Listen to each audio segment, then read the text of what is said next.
I don't post a lot of YouTube videos, but I thought this was interesting enough. Maybe I should share. I don't know how many of you suffered after Hurricane Ian with the problem of your boat being left in the water even though it was floating, but you couldn't get it back on your lift because the lift was broken. Maybe you had to live in the boat for 6 months after the storm like we did. But the end result, if you have a boat that's not bottom painted because it lives on a lift, is that you end up with barnacles. Getting the barnacles off is not difficult to scrape the barnacles off, but let me show you what they leave behind in the form of residue. They leave these things called husks that are really difficult to get off.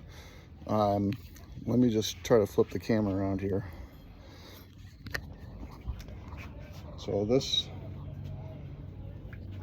you can just see little barnacles after the second time we scraped it, but the first time the barnacles were big enough, they were leaving these husks like this, and these little white husks. They were, in this case, up to about 3/4 of an inch in diameter.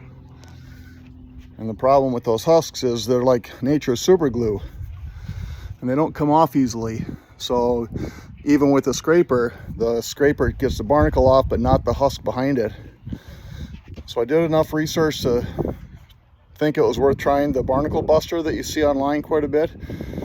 And when you use the barnacle buster, it certainly does a great job of removing algae and slime and the yellow residue to the point where you can get it looking like this, or even better. That was just one coat.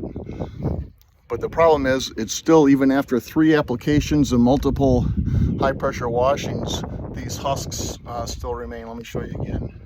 So those little white round husks still remain. So what I found was that after using the barnacle buster, I tried a plastic scraper and that still wouldn't get them off. And so what I decided to do is to just use a metal putty knife, a little 1-inch putty knife, and carefully just scrape the barnacles off without trying to dig into the gel coat the best you can. And I ended up with a section of the boat. I just tried the first section, and it looks like this was the husks before scraping, and then after scraping you can see that the husks are all completely removed. The boat's back to its correct color, and now I just have to get a really good rubbing compound and wax and try to buff it out. I may need to do a very light sand to get any residual marks from the scraping, but they really don't look bad. So I just wanted to share this.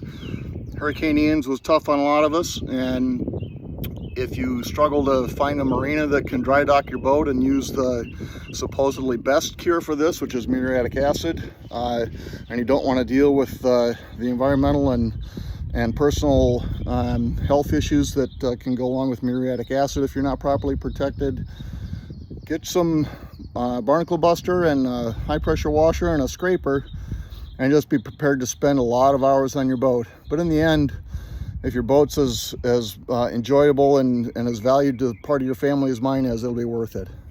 Good luck.